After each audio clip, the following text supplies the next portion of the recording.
पावलं टाकली आहेत। दुसरीकडे बारामतीमध्ये अजित पवारांचा ताफा अडवण्यात आलाय। काही वेळापूर्वीच प्रफुल्ल पटेल यांनी अजित पवारांची बारामतीमधली उमेदवारी जाहीर केलेली होती, मात्र अजित पवारांनी स्वतःची उमेदवारी जाहीर करावी असा कार्यकर्त्यांचा आग्रह आहे आणि जोपर्यंत अजित पवार त्यांची स्वतःची उमेदवारी जाहीर करत नाहीत तोपर्यंत हा ताफा आपण पुढे जाऊ देणार नाही, अशी अजित पवारांच्या कार्यकर्त्यांची बारामतीमधली भूमिका आहे। दोन दृश्य, एकीकडे मुंबईत मंत्रालयामध्ये धनगर समाजाचं आंदोलन, तर दुसरीकडे बारामतीमध्ये अजित पवारांच्या कार्यकर्त्यांचा आग्रह।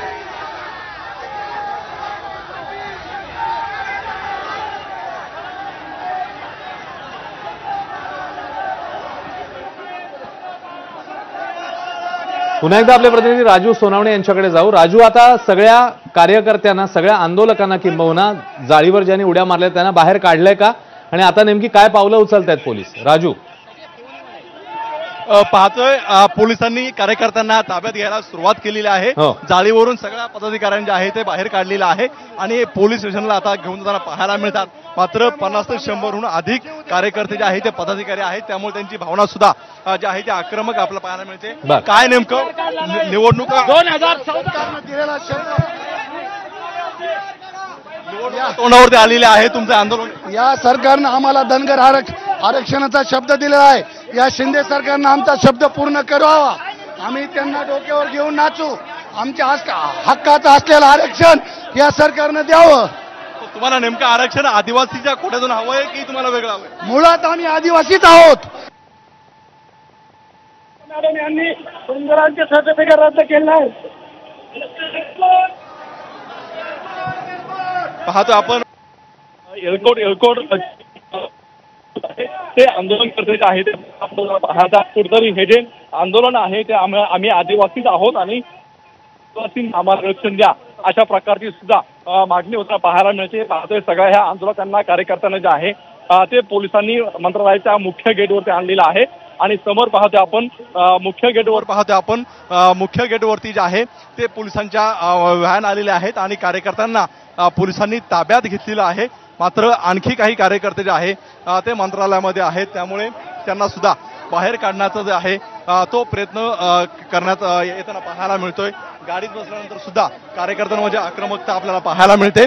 कुठेतरी हे सगळं आरक्षणाच्या मुद्द्यावरती जे आहे तो धनगर समाज आक्रमक झालेला आहे आणि आम्हाला कुठेतरी लवकरात लवकर आम्हाला याचं जे आहे ते आरक्षण देण्यात यावा अशा प्रकारची मागणी जी आहे ते हे सगळे कार्यकर्ते करताना पाहायला मिळत आहेत। पाहता आपण 50 ते 100 कार्यकर्ते जे आहेत धनगर समाजाचे कार्यकर्ते जे आहे ते मंत्रालयामध्ये घुसलेले होते आणि त्या ठिकाणी हे त्यांचं जे आहे ते आंदोलन झालेलं आपल्याला पाहायला मिळते। पोलिसांनी जवळपास बऱ्याच कार्यकर्त्यांना जे आहे ते ताब्यात घेतलेलं आहे आणि कुठेतरी आता त्यांच्यावरती कारवाई होताना पाहायला मिळते। मात्र ही कारवाई नेमकी कशी होते हे सुद्धा पाहणं महत्त्वाचं राहणार आहे।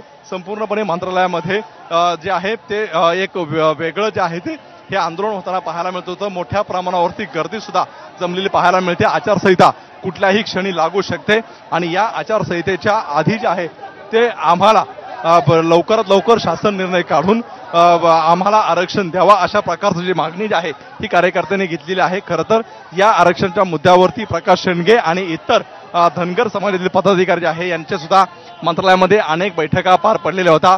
या बैठका सुरू असतानाच हे आंदोलन जे आहे ते जोर धरू लागलेलं आहे, कारण कुठल्याही क्षणी जे आहे ते आचारसंहिता लागू शकते। कुठेतरी आम्हाला सरकारने शब्द दिलेला होता की आमची जे आहे ते धनगर समाजाला आम्ही आरक्षण देऊ, मात्र ते आरक्षण अद्यापर्यंत दिलं गेलं नाही। तो शब्द पूर्ण करा यासाठी हे आंदोलन होताना पाहायला मिळते। अनेक पोलिसांनी जे आहे ते कार्यकर्त्यांना ताब्यात घेतलेलं आपल्याला पाहायला मिळतंय। राजू, सरकारच्या कोणी प्रतिनिधींनी आंदोलकांची भेट घेण्याचा प्रयत्न केला होता किंवा आंदोलकांनी त्यांच्याशी काही